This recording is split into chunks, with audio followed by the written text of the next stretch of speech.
एक आपका डायलॉग है कि हम सिर्फ मुसलमान औरत नहीं है, हिंदुस्तान की मुसलमान औरत हैं। तो मैंने तो लाइन निकाली कि हम सिर्फ हिंदुस्तान की एक्ट्रेस नहीं है, one of the best actress हैं। कैसा आपके लिए कैसा response?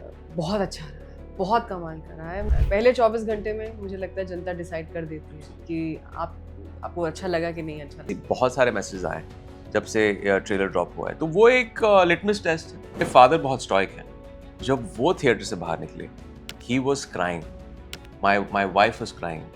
That is the impact जो हक छोड़ता है इन दी एंड। यार ये रिलीजन का इशू नहीं है, सोशल इशू है, इक्वालिटी का इशू है। भले 1980s का केस है, पर ऐसी क्या बात है कि आज भी वो रेलेवेंट है। और बात पहले जज्बात की है, एक इमोशन की है, एक बेसिक चीज़ है जो है रिस्पेक्ट। आप कैसे देखते हैं आज भी महिलाओं को? एक बहुत खूबसूरत सीन है फिल्म में जहाँ पे शाहबानो को पता भी नहीं है कि वो जस्टिस किस तरह सीख करेगी ऐसी सिचुएशन में। जैसे इसमें एक जगह आप अपने सिर का पल्लू ठीक कर रही हैं, कोर्ट में खड़ी हैं, और एक जगह ये कोर्ट की बिल्डिंग को सिर्फ देख रहे हो आप। तो ये जो छोटे छोटे नुआंसेस होते हैं, ये प्रिपरेशन इस कैरेक्टर के लिए किस तरह से? मैंने इतना सोचा नहीं, इस कैरेक्टर को वाकई जीना है, आप फेक नहीं कर सकते। रिसेंटली एक अवार्ड शो हुआ, ठीक है, उसमें बेस्ट एक्ट्रेस अवार्ड पे कंट्रोवर्सी हुई। She should have gotten the award, या एक दो नाम और थे, बट वो हम थोड़ा डिसअपॉइंटेड हुए कि यार आप बांट रहे। एंड वो एक चीज ने उस पूरे अवार्ड शो पे ही क्वेश्चन मार्क खड़ा कर दिया। तो कितना मुश्किल होता है हक मिलना इंडस्ट्री में।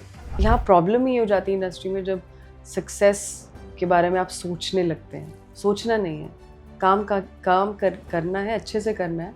काम ही आपका बेस्ट, आपकी आवाज़ है। हम यहाँ पे आर्टिस्ट हैं, आप हमें अगर 10 साल बाद भी इंटरव्यू करेंगे तो काम की वजह से ही करेंगे, और कुछ नहीं है, बाकी सब कंटेंट है।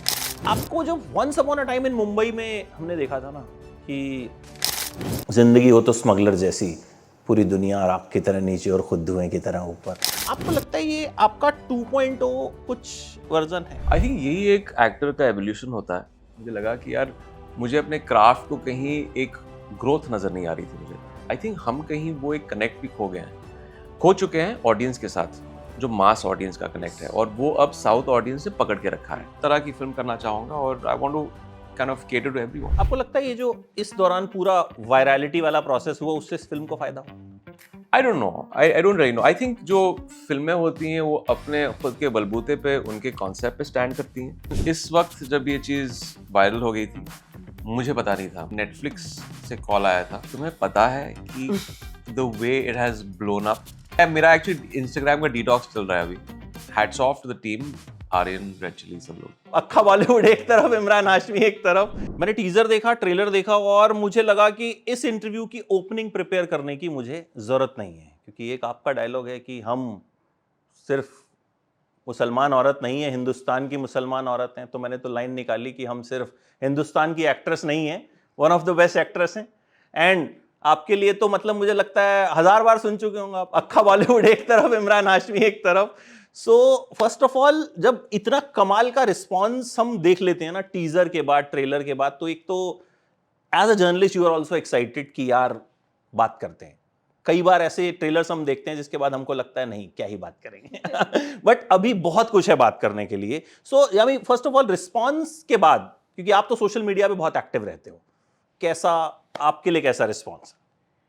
सोशल मीडिया पे मैं एक्टिव सिर्फ प्रमोशन के दौरान रहती हूँ। हाँ, अदरवाइज promotion के दौरान। बहुत अच्छा रहा है, बहुत कमाल का रहा है। मैं कोशिश कर रही हूँ जितने लोगों को जवाब दे सकूँ, थैंक यू बोल सकूँ, और जिनको नहीं बोल पाई हूँ तो आपके चैनल के माध्यम से थैंक यू सो मच। हम लोग इसी अप्रिसिएशन के लिए काम करते हैं, जितने इतने महीनों की, ऑलमोस्ट साल की मेहनत, और एक दिन में डिसाइड हो जाता है कि पब्लिक क्या चाहती है, पसंद करती है कि नहीं। वो वाकई वो एक ट्रेलर हमें लगता है आपके झलक छोटी सी है फिल्म की, बट कहीं ना कहीं एक सार होता है, सार होता है, है बिल्कुल। ना। और ऑडियंस को पता, हमारा फर्ज है प्रिपेयर करना कि आप क्या एक्सपेक्ट कर सकते हैं इस फिल्म के साथ। तो जब वो रिस्पॉन्स सबसे प्योर होता है। पहले 24 घंटे में मुझे लगता है जनता डिसाइड कर देती है कि आपको अच्छा लगा कि नहीं अच्छा लगा। तो हम लोग तो सिर्फ होप कर सकते हैं, और जब एक्सपेक्टेशन से बढ़कर रिस्पॉन्स मिल जाए तो फिर बात ही क्या है। सो सिर्फ thank you and thank you so much. आप तो सोशल मीडिया पे बहुत एक्टिव रहते नहीं हो, बट आपको मेरे- अंदाजा मेरे- है कि मेरे इस वक्त आप phases- कितने वायरल हो? नहीं, मुझे एक्चुअली पता नहीं था। एक्चुअली मेरी फेजेस होती हैं। मैं कभी कभी थोड़ा एक्टिव हो जाता हूँ ट्विटर और इंस्टाग्राम पर, लेकिन इस वक्त जब ये चीज़ वायरल हो गई थी, मुझे पता नहीं था। मुझे एक्चुअली नेटफ्लिक्स से कॉल आया था अगली सुबह जब इन्होंने 12 बजे शो ड्रॉप किया था। तो उन्होंने कहा कि तुम्हें पता है कि the way it has blown up और किस तरह की वायरलिटी तुम्हें जाके देखना चाहिए इंस्टाग्राम पर। और मैं फिर भी नहीं गया कि मेरा एक्चुअली इंस्टाग्राम का डिटॉक्स चल रहा है अभी। मुझे लगा कि यार सोशल मीडिया से उस थोड़ा पर टिप्स मैं हमको भी दीजिएगा। हाँ नहीं, बस आपको खोलना नहीं है, बहुत मुश्किल यही है। तो नहीं हो पाता। ये नहीं होता है, लेकिन आपको सब ठान लेनी है। मैंने अपना ऐप छुपा दिया कहीं पे। मुझे अगर देखना है do तो that. मैं सर्च I do करता हूँ, फिर मुझे मिल जाता है अगर कुछ इंपॉर्टेंट होगा पोस्टिंग के लिए। फिर जब मैं एयरपोर्ट्स में जा रहा हूँ, ट्रैवल कर रहा हूँ, तो लोग कह रहे हैं कि सर आप हमारे फीड पे एवरी सेकंड और थर्ड रील इज योर्स। तो मुझे समझ में नहीं आ रहा है, मैं खुद अपनी फीड खोल के देखता नहीं हूँ, बट आई एम लाइक पता नहीं क्या वायरल हो जाता है, क्या एक स्टिकिंग पॉइंट उसकी वो सीन की जो थी, 2 सीन्स थे, 3 सीन्स थे, एंड जिस तरह ऑडियंस के साथ उन सीन्स ने कनेक्ट किया है, hats off to the team, Aryan, Red Chilli, सब लोग। बट ये जो ट्रेलर आया, तो जब आपका खुद का, जैसे वो तो चलो आपने एक गेस्ट अपीयरेंस दिया था, इसका रिस्पांस भी नहीं देखा सोशल मीडिया पे कि यार क्या बोल रहे हैं लोग, कैसे बोल रहे हैं लोग? इसका रिस्पांस यामी से बात करके या सुपन से या जंगली की टीम से, प्रोड्यूसर से, उनसे मैं लेता हूँ, और अपने दोस्तों से और जो करीब के फिल्म इंडस्ट्री के लोग हैं। मैं एक दौर था जहाँ पे मैं बैठ के हर कमेंट पढ़ता था, यूट्यूब के कमेंट्स, लेकिन आई फील एक जो कंसेंसस मिल जाता है ना, जब आपको कॉल्स आने शुरू हो जाते हैं, एक बार आपका ट्रेलर या टीजर ड्रॉप होता है, और वो एक जो एक्सुबरेंस के साथ जो वो लोग पैशनेटली आपको फ़ोन करके कहते हैं, मैन व्हाट अ फिल्म, क्या मुझे हमें फिल्म देखनी है, ट्रेलर ये ट्रायल शो में बुलाना, स्क्रीनिंग में बुलाना, डेफिनेटली बुलाना। और ऐसी बहुत सारे मैसेज आए जब से ट्रेलर ड्रॉप हुआ है। तो वो एक लिटमस टेस्ट है, एंड आई थिंक अब तक जो मेन, जैसे यामी ने कहा, जो मेन यूनिट होता है ट्रेलर का, it has pass the litmus test and people are liking it. Yami थोड़ा सा मैं इसकी कहानी के बारे में भी आपसे जानना चाहूँगा, क्योंकि बड़ी सारी बातें हो रही हैं, अलग अलग पब्लिकेशंस में अलग अलग स्टोरीज हैं कि एग्जैक्टली फिल्म में है क्या, क्या स्टोरी है, किससे इंस्पायर्ड है, जितना आप शेयर करना चाहो। इंस्पायर्ड है एक लैंडमार्क केस जो था शाह बानो का, जो सुप्रीम कोर्ट ने जजमेंट दी थी 1985 पर मेंटेनेंस के ऊपर। अगर टेक्निकली बात की जाऊँ तो 85 वाला, 85 yes. वाला। ये अब्बास खान का किरदार निभा रहे, मेरे कैरेक्टर का नाम शाजिया बानो है। तो इंस्पायर्ड कहेंगे, हम बायोपिक नहीं कह सकते, पर भले 1980s का केस है, पर ऐसी क्या बात है कि आज भी वो रेलेवेंट है। Yes. आज भी उस पर फिल्म बन सकती है, आज भी ऑडियंस देखेगी एंड आई होप कनेक्ट करेगी। एंड मैं ये नहीं कह सकती कुछ प्रीची है, हमारा काम प्रीच करना नहीं है। हम फिल्में बनाते हैं, एक एंटरटेनमेंट बिजनेस है उसके माध्यम से, वरना हम ये डॉक्यूमेंट्री बनाते हैं। पर कई बार ऐसा होता है, कोई ऐसी फिल्में भी होती हैं जो, अगर मैं ये इंटरव्यू में ना भी कहूँ ये बात, कहीं ना कहीं आपको कुछ छू जाती है, कहीं ना कहीं कुछ बिना कहे बदलाव शायद हो सकता है, बहुत बड़ा वर्ड हो, पर अगर आपने सोच भी लिया या डिस्कस भी कर लिया, अगर डिस्कशन होती है इस फिल्म के बाद और डिबेट होती है, discussion I think more than anything, तो इसका मतलब हम कहीं ना कहीं सफल रहे, क्योंकि होनी भी चाहिए। हम फिल्म कुछ ऐसी बातें कह रही हैं जो हम, ऐसा नहीं है कि आप और मैं उन बातों को नहीं जानते, हम सालों से देखते आए हैं, सुनते आए हैं, हमारी पिछली जनरेशन, शायद उनसे पिछली जनरेशन भी। पर ऐसी क्या बात है कि वक्त बदल रहा है, चेंजेस ऑफ कोर्स आ रहे हैं, और एक रात में तो कोई बदलाव नहीं आता, पर ऐसी क्या बात है व्हेन इट कम्स टू एक basic right of a woman and a lot of things that the film is talking about, कि वो आज भी हम वहाँ हैं, वहीं हैं। तो बात इमोशन पर आती है, बात ऑफ कोर्स फिल्म एक लीगल एक मोड़ एक अलग लेती है, पर बात पहले जज्बात की है, एक इमोशन की है, एक बेसिक चीज़ है जो है रिस्पेक्ट। आप कैसे देखते हैं आज भी महिलाओं को, किस रूप में? आपने प्रीची वाली बात की, मुझे आपकी फिल्म का एक सीन याद आ गया, जो आप भागती हैं प्रतीक गांधी के साथ, तब कहती है कि जब लड़की भागेगी तो सिर्फ लड़का ही नहीं हर बार गाड़ी चलाएगा, लड़की भी चला सकती है। बाई चांस आपकी बात सुनते सुनते वो सीन मेरे दिमाग में बैठ गया। मतलब बहुत सिंपल सा सीन है, लेकिन कहीं ना कहीं जैसे वो टेबल पे कई बार वो बिल लेके आता है तो ऑटोमेटिकली लड़के के पास लेके आता है, या दारू लेके आता है तो अब जैसे मैं आई डोंट ड्रिंक, सो मैं कभी अपनी फ्रेंड के साथ बैठ तो वो मेरे पास ला के रख देता, तो वो कहती क्यों इधर भी तो रख सकता है तू। तो आई थिंक वो छोटी छोटी चीजें जो सिनेमा कह देता है ना कई बार बहुत सटल वे में, तो आई होप इस फिल्म में, जैसे इमरान मैंने कमेंट्स पढ़े इसमें, तो उसमें बड़े सारे लोगों के ये कमेंट्स थे कि यार ये रिलीजन का इशू नहीं है, सोशल इशू है, इक्वालिटी का इशू है। तो इस चीज को आप किस तरह से देखते हो? नहीं, देखिए, जब उस वक्त शाहबानो जिससे हम प्रेरित हैं इस केस से, उस वक्त जब लड़ रही थी, तो एक बेसिक चीज़ थी, एक कम्युनिटी की बात नहीं थी। वो तो बाद में ये एक पोलिटिसाइज चीज़ हो गई थी, लेकिन तब वो एक बेसिक राइट के लिए लड़ रही थी कि उनका शौहर जो था, उन्होंने तलाक दे दिया था उनको, और वो जस्टिस सीख करी थी क्योंकि उन्होंने मेंटेनेंस बंद कर दिया था। एक जो इद्दत का पीरियड होता है 3 महीने का, बियॉन्ड दैट अहमद खान ने कहा कि हम इसके बाद नहीं देंगे।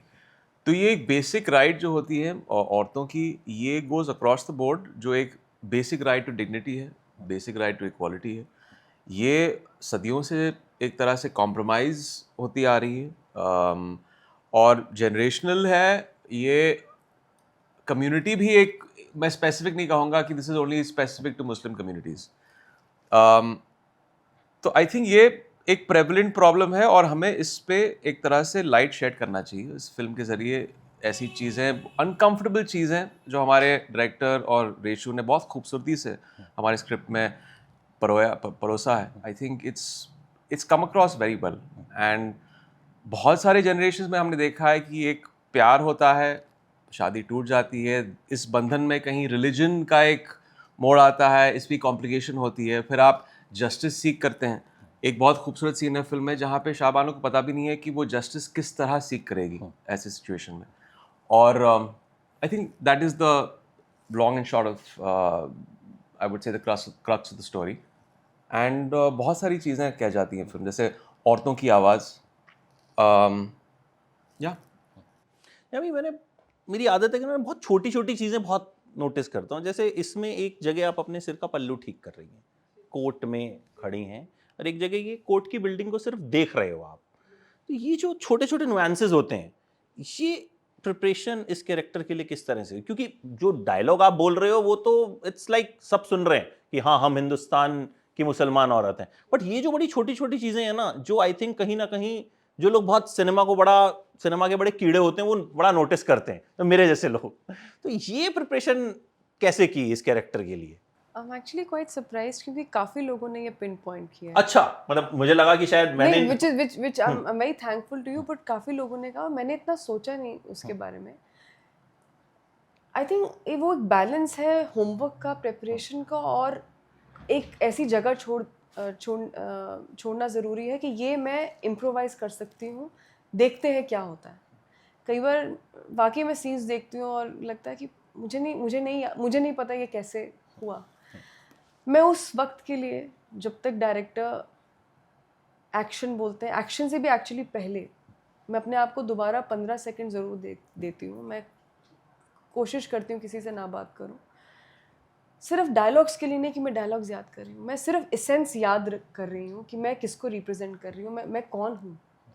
कई बार कोई ऐसे कैरेक्टर्स भी होते हैं जो जिनका प्रेप शायद किसी और तरीके का होगा, बट अपने आप को उस चीज़ में आई रियली ट्राई कि जितना आप ऑथेंटिक रह सकें, जितना आप जुड़ सके कैरेक्टर के साथ, इमोशनल एक अंडरस्टैंडिंग और इंटेलिजेंस समझ सके, वो ज़रूरी है। लोग आमतौर पे पूछते हैं कि आपने फ़िज़िकल प्रेप क्या किया। फ़िज़िकल प्रेप बहुत, ये चीज़ें बहुत, अगर आप इमोशनली कनेक्ट कर पाए अपने कैरेक्टर को और समझ पाए, और एक उनका मैं मिली तो कभी नहीं हूँ, है ना, जितना सा भी जानती हूँ। हाँ, इसीलिए मैंने अपना न्यूज़पेपर्स के माध्यम से, और उस टाइम तो मुझे लगता नहीं है कुछ इंटरनेट वगैरह भी ऐसे कुछ था, कोई वीडियोस नहीं है, तो मैं सिर्फ यही सोचती हूँ कि कैसे, तो मन में फिर वो इमेजिनेशन चलती है।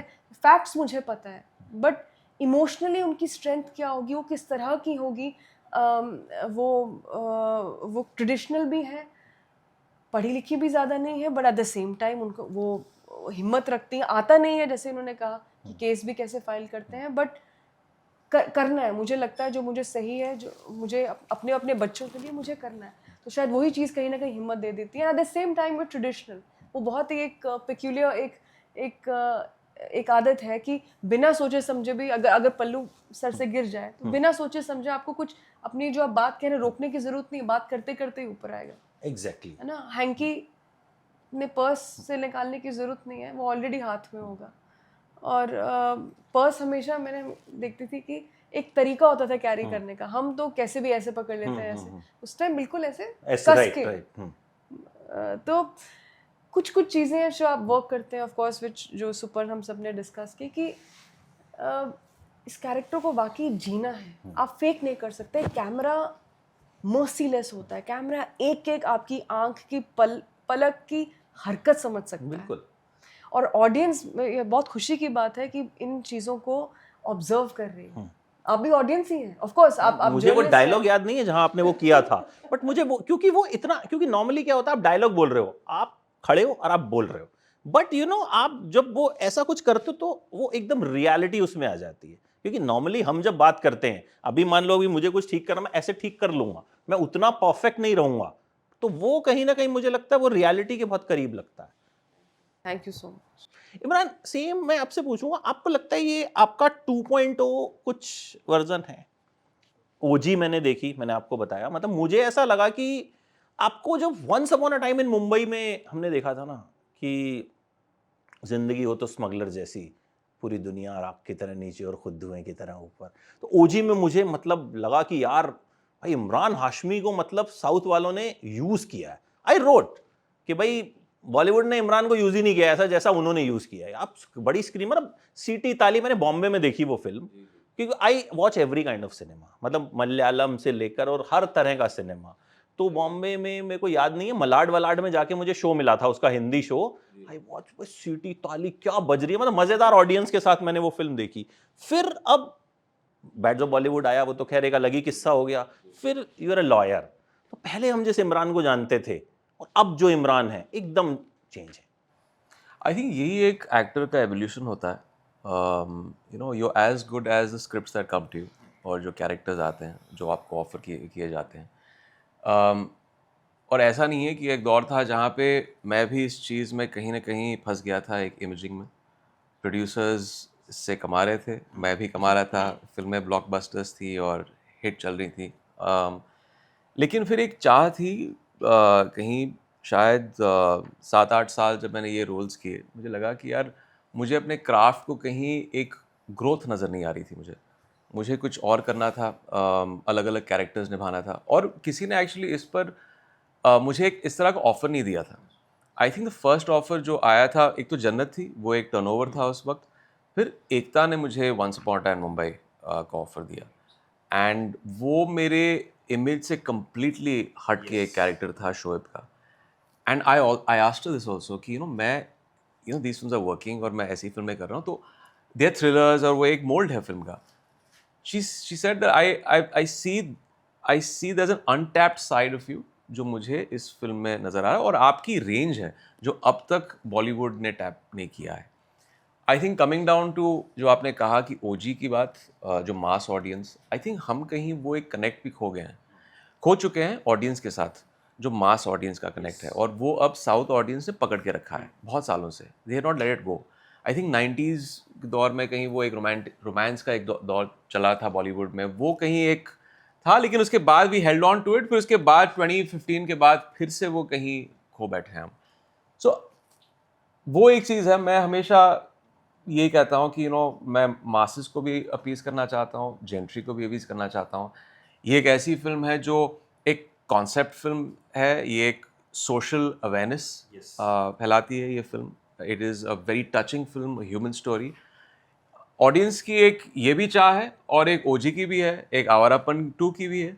सो मैं हर तरह की फिल्म करना चाहूँगा, और I want to kind of cater to everyone. आपको लगता है ये जो इस दौरान पूरा वायरलिटी वाला प्रोसेस हुआ, उससे इस फिल्म को फायदा हुआ?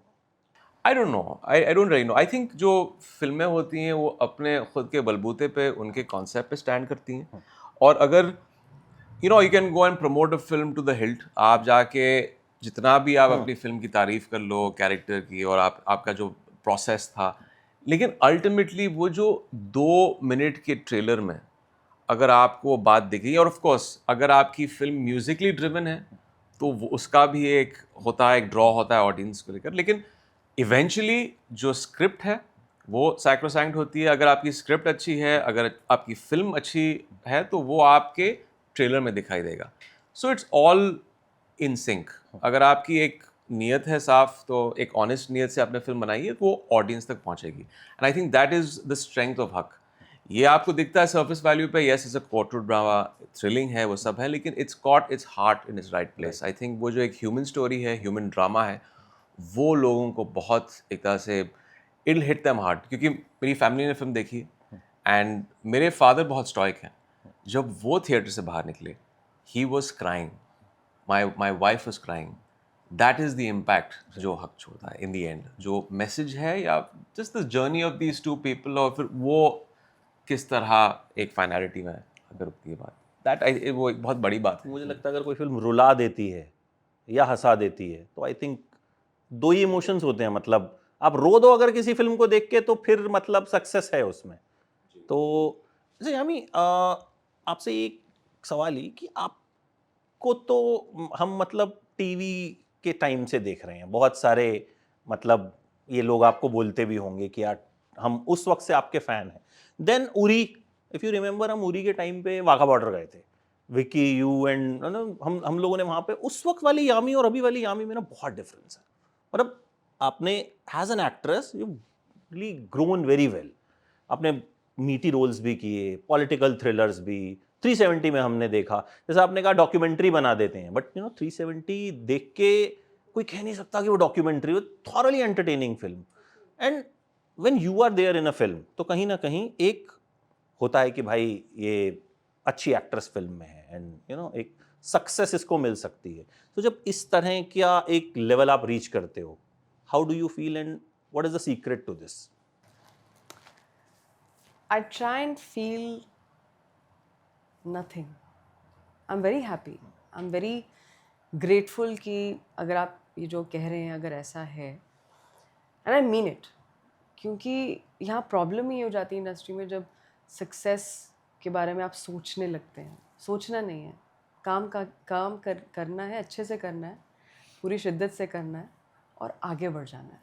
ऑफ कोर्स जो पिछली कुछ रिलीजेस रही हैं, अगर आर्टिकल 370 की बात करें, उरी, OMG 2, थर्सडे, बहुत सारी फिल्में, 10वीं, चोर निकल के भागा, ऑल ऑफ देम। बट मेरे लिए हर एक फिल्म सच में नहीं है। मैं जब सेट पे जाती हूँ, अभी मैंने हाल ही में नई फिल्म की शुरुआत की है और अभी अनाउंसमेंट आएगा।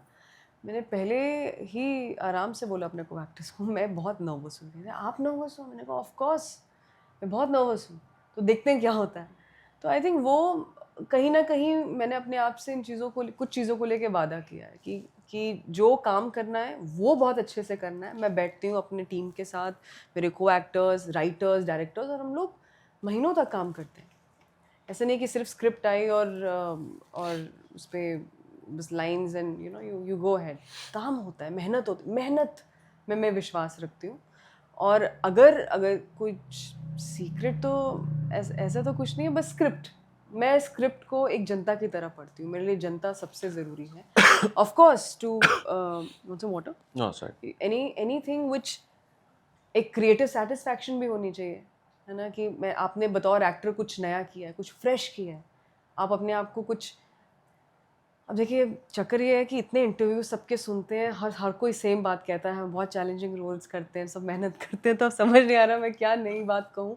इसलिए मैं सोचती हूँ काम ही आपका बेस्ट, आपकी आवाज़ है। तो अगर आपको काम के ज़रिए लगता है कि अच्छा काम हो रहा है और अच्छी स्क्रिप्ट्स मैं चुनती हूँ, या जिन टीम के साथ काम करती हूँ वो मुझ पर विश्वास करते हैं, मैं उन पर विश्वास करती हूँ, कुछ कई बार अच्छे एक्टर्स मिल जाते हैं, इमरान जैसे, तो बस यही है। तो कोई सीक्रेट नहीं है, हमारा काम है, हम अब सर्विस में हैं फिल्म्स के, हम सर्विस में हैं काइंड ऑफ ऑडियंस के, कि हमारी कोशिश जारी रहेगी कुछ फ्रेश करें। हम भी फ्रेश ही कुछ ढूंढ रहे होते हैं, कुछ नया।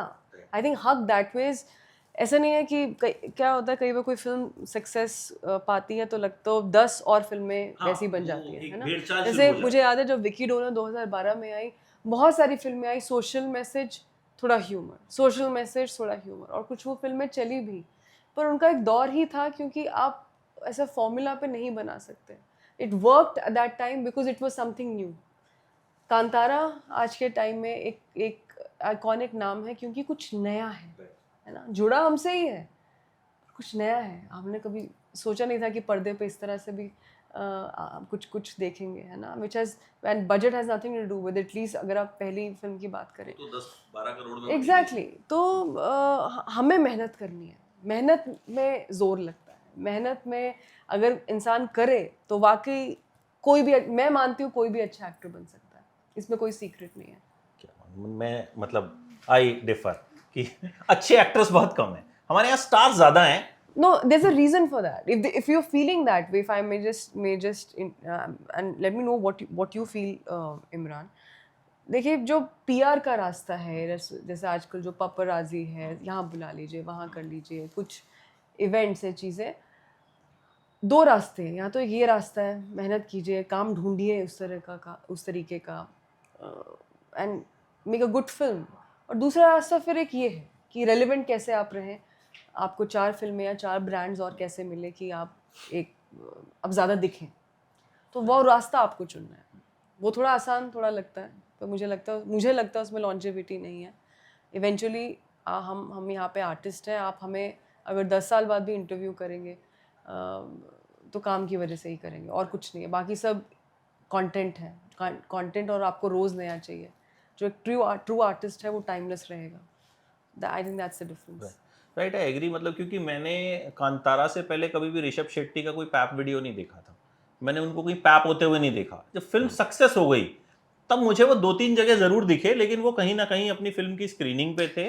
या करेक्ट. आप इमरान को देख लीजिए, I have hardly seen him getting papped. और जितना भी अगर कभी सोशल मीडिया पे कोई उनकी वीडियो आता है, he has a mask, respectful है जो भी इनको कैप्चर कर रहा है. Correct, that's how it is. And what do you feel about it? I just feel कि जो हमारे इंडस्ट्री में पिछले आई थिंक 10 साल में ये शुरू हुआ है, और ये जो पैप कल्चर की बात आप कर लें, कोविड के बाद शुरू हुआ था. And it's like the genie's out of the bottle. हमें पता नहीं है कि ये इसका क्या असर होने वाला है इंडस्ट्री पर, लेकिन आई फील जो एक एलिमेंट ऑफ मिस्ट्री और मिस्टिक था एक एक्टर का, अगर आप हर चीज़ आप शेयर कर रहे हैं सोशल मीडिया पर, ऑफ कोर्स वो क्रिएटिव आर्ट्स का तो अलग ही एक किस्सा है जहाँ पे आप अपनी मेहनत कर रहे हैं, लेकिन अगर आप इतना अपने आप को अवेलेबल बना रहे हैं टू द ऑडियंस और हर चीज़ शेयर कर रहे हैं, you already consuming that person on social media so much. तो आप थिएटर में जाके वो एक वायबिलिटी, वो एक इमेजिनेशन जो है कि वो अच्छा आप किसी को मिस करते हैं, आप खुश होते हैं कि एक्चुअली ये 1 साल बाद मिला है ये, वो आपका एटीट्यूड कुछ और होगा. लेकिन अगर आप हर दिन अगर नीचे दिख रहे हैं पैप वीडियो में, या कुछ बाइट दे रहे हैं, या सोशल मीडिया पे दिखा रहे हैं कि आप ब्रेकफास्ट में ये खा रहे हैं, लंच में ये खा रहे हैं, तो फिर वो एलिमेंट ऑफ मिस्ट्री चली जाती है. और जैसे उन्होंने कहा कि एक PR की चीज़ होती है और एक मेहनत होती है जहाँ पे आप अपने क्राफ्ट को होन करें और आप अलग अलग किरदार को एक पूरा आप 100% दें. That I feel, at least for both of us, from also knowing her, I think that is something. अगर आप लंबी रेस का घोड़ा होना चाहते हैं इस इंडस्ट्री में, if you want to do the 100-meter dash, तो आप ये सब चीज़ें कर सकते हैं. It becomes content at the end of it, और वो उसमें वायरलिटी होती है. लेकिन अगर आपको एक अच्छे एक्टर आप बनना चाहते हैं, फिर एक longevity आती है through decades, जहाँ पे people will come to you because you know the excellence is there and you can play this character well. एक आपका शो आया था शो टाइम, उस वक्त हम मिले भी थे. बहुत उसमें फिल्म इंडस्ट्री को बड़े कायदे से दिखाया गया था, जो मैंने ऑब्जर्व किया, और अब हक आया है. तो एक चीज सवाल आप दोनों से कि बॉलीवुड में टैलेंट को उसका हक मिलता? I am not talking about male female, I am talking about in general as an actor, वो मेल हो या फीमेल हो, हक मिलना कितना मुश्किल होता है. बिकॉज मेनी टाइम्स वी सी कि यार इतना बढ़िया एक्टर है यार, इसको काम क्यों नहीं मिलता, इतनी तारीफ हो रही है यार, सब हो रहा है, but not getting. And then there are some actors जो कि हम पे थोपे जाते हैं. I'm using this word because हम as a journalist we have to see everything. Okay, mostly फिल्में आप मानोगे मैं थिएटर में अकेले बैठ के देखता हूँ. नहीं, सिर्फ थोपे जाते नहीं है. आई थिंक आजकल मीडिया स्पेस खरीदी भी जा सकती है. तो अगर आपके पास पैसे हैं तो आप वो चीज़ you can blast yourself on the airwaves और आप वो चीज़ बटोर सकते हैं, तो उसका टैलेंट से कोई लेना देना नहीं है, but then you become that probably the flavour of that particular season. फिर उसके बाद लोग आपको भूल जाएंगे, आप कितना सस्टेन करोगे वो। यही चीज़ नेपोटिज्म के बारे में भी कह सकते हैं, जो हमारे शो में दिखाया था, शो टाइम में, कि नेपोटिज्म के ज़रिए आपको वो एवेन्यू मिल सकता है जहाँ पे आपको आपकी पहली डेब्यू फिल्म मिल सकती है, लेकिन अल्टीमेटली आपका जो क्राफ्ट है, टैलेंट है, स्किल सेट है, वो आपको वहाँ तक लेके जाएगा। एट द सेम टाइम सिर्फ टैलेंट यहाँ पे नहीं चलेगा। I always say this and I tell this to my son also, आप स्किल्ड हो सकते हैं, टैलेंटेड हो सकते हैं, लेकिन hard work will always outdo talent. अगर आप मेहनती हैं, अगर आप टैलेंटेड नहीं भी हैं, तो अल्टीमेटली आप वो सीखेंगे। कुछ टैलेंटेड लोग ऐसे होते हैं कि they take the talent for granted और फिर वो मेहनत नहीं करना चाहते, because it comes easy to them. फिर that is a double edge sword. I think बहुत सारी चीज़ें होती हैं, lot of boxes to tick when you want to be successful. Talent है, आजकल पीआर का भी थोड़ा बहुत है, you have to go and promote a film और you have to B you have to be good at that also. तो बहुत सारी चीज़ें हैं जो अल्टीमेटली आपको सक्सेस देती हैं, और एक लक का फैक्टर भी है, वो एक अननोन है। लक का फैक्टर कौन क्या देखना चाहता है और किसको देखना चाहता है। आप सबसे टैलेंटेड हो सकते हैं, आप मेहनती हो सकते हैं, लेकिन आपका अगर लक नहीं चल रहा है तो वो एक दूसरा अननोन है, जो इसका जवाब किसी के पास नहीं है कि लक फैक्टर कौन लेकर आता है इंडस्ट्री में। यानी हक मिलना कितना मुश्किल होता है एक टैलेंटेड एक्टर के लिए। मैं एक चीज़ बोलूँगा, आप पता नहीं शायद उस पर कुछ बोलना चाहेंगे नहीं बोलना। रिसेंटली एक अवार्ड शो हुआ, ठीक है, उसमें बेस्ट एक्ट्रेस अवार्ड पे कंट्रोवर्सी हुई। कंट्रोवर्सी क्या हुई, हम लोग जर्नलिस्ट लोगों ने ही एक उसमें कहा कि भाई she should have gotten the award, या एक दो नाम और थे, बट वो हम थोड़ा डिसअपॉइंटेड हुए कि यार आप बांट रहे। एंड वो एक चीज़ ने उस पूरे अवार्ड शो पे ही क्वेश्चन मार्क खड़ा कर दिया। मतलब I will not name the award, हालांकि अवार्ड शोज मेरे हिसाब से आज वैसे भी क्वेश्चनेबल ही होते हैं, लेकिन उसने ज़्यादा खड़ा कर दिया। तो कितना मुश्किल होता है हक मिलना इंडस्ट्री में as a female, as an actor? मेरे लिए ये दो अलग सवाल है, क्योंकि मैंने अपनी क्षमता अवार्ड फंक्शंस के ज़रिए नापना या भांपना बंद कर दिया है। और ये बात मुझे किसी ने सिखाई नहीं है। ये अवार्ड फंक्शंस खुद कह रहे हैं कि आप हमें सीरियसली मत लीजिए, जिस तरह से वो ऑपरेट करते हैं। और ये सभी जानते हैं, ये इंडस्ट्री तो शुरू से ही जानती थी। ऑडियंस अब इस बात को मानने लगी है। ऑडियंस ज़्यादा शायद इस बारे में अब बात या सवाल उठाती है, जैसे आप कह रहे हैं। मैं इस चीज़ पे यही बोलूँगी कि जो जिसको खुशी दे। जैसे मैंने कहा, जो लोग अवार्ड शायद ये जानती सारी बातें जानते हुए भी तब भी कुछ लोग मानते हैं, जानते हैं, एक्सेप्ट करते हैं, उसका ज़्यादातर जो रीज़न होता है, मैं आपको अगर प्रैक्टिकली बताऊँ, यही है कि कुछ आपको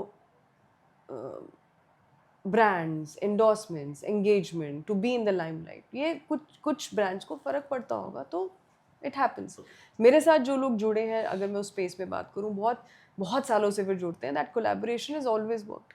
पर अगर आप वाकई हुनर को अवार्ड की बात देने की अगर बात करते हैं, तो हम उनको सीरियसली नहीं ले सकते। वो फिर हमारी क्रिएटिविटी और जिस लिटरली हम सरस्वती की अगर हम उनकी यहाँ बात कर रहे हैं, तो वो एक सेंटेंस में वो फिट नहीं बैठता। तो आप अवार्ड शोज को एक इवेंट, एक स्पॉन्सर्ड इवेंट की तरह ही लें, और अपना सक्सेस या अपनी अच्छाई उसके ज़रिए नापना मैं तो नहीं करती। मेरे लिए ऑडियंस, जनता, आप जैसे जर्नलिस्ट ही बहुत बड़ा रिवॉर्ड है कि कोई बात नहीं, ऐसा नहीं होता तो उसके बिना क्या आप सर्वाइव कर सकते हैं, क्या आप सस्टेन कर सकते हैं, क्या उसके बिना आप अपनी पहचान बना सकते हैं? और मुझे लगता है जवाब है हाँ। तो ये भी एक नया वेव है कि हाँ, वो भी आज तक एग्जिस्ट करते आए थे, ये भी एग्जिस्ट करेगा, और एग्जिस्ट ही नहीं, थ्राइव करेगा। तो मैं इस चीज़ को मुझे कोई नाराज़गी नहीं है, मुझे कोई कुछ बुरा नहीं लगता है। जिसको जो खुशी दे। मुझे मेरी ऑडियंस, मैं बहुत खुश हूँ कि आप सब ने बोला, यही बहुत बड़ी बात है मेरे लिए। और काम अच्छा मिलता रहे, अच्छे रोल्स मिलते रहे, अच्छी फिल्में बने, ऑडियंस भी खुश, हम जैसे लोग भी खुश। और मैं ही नहीं, मुझ जैसे और भी बहुत आर्टिस्ट हैं जो इस तरह से, जो मैं कह रही हूँ उससे ताल्लुकात रखते हैं, इस तरीके की सोच से वो एग्री करते हैं। तो सब एग्जिस्ट कर सकते हैं, nothing is impossible as I said. Thank you so much. ये क्वेश्चन मेरा पर्सनल था क्योंकि मुझे पर्सनली बहुत बुरा लगा था उसमें, बिकॉज मुझे लगता है बीइंग अ जर्नलिस्ट आपको कुछ कुछ क्वेश्चंस जेन्युइन उठाने भी चाहिए, then only you are a journalist. इसीलिए इतने आपको लोग विश्वास करते हैं आपके ओपिनियन पे भी, है ना, क्योंकि आप भी बिल्कुल इट्स नॉट दैट हम कोई बात करते हैं या हम कोई फ्रेंड्स हैं, नथिंग, सिर्फ काम के जरिए आप मुझे जानते हैं, आपके काम के जरिए मैं आपको जानती हूँ। तो अगर कोई निष्पक्ष होकर बिल्कुल और फियरलेसली अगर कोई क्वेश्चन उठाता है, so I think that speaks volumes about your integrity as a journalist, which is also need of the hour. Thank you so much. Time बहुत कम है, मुझे मेरा हक आपका पीआर दे नहीं रहा। मुझे आपकी आंखें दिख रही थी, जो शिफ्ट फोकस हो रहा था यहाँ। तो वो कोई बात नहीं, वो अगली 3 स्टोरीज जो मुझे भेजेगी तो उसमें मैं वसूल लूंगा। Thank you. बट इसके जिम्मेदार आप होंगे, हम लोग नहीं, आपका नहीं, मतलब थैंक यू सो मच। नहीं, और उम्मीद यही जुड़ी है कि आप जब फिल्म देखेंगे तो जो भी हमने कहा है अभी, जब आप फिल्म देखेंगे आपको वही सारी चीज़ें लगेंगी।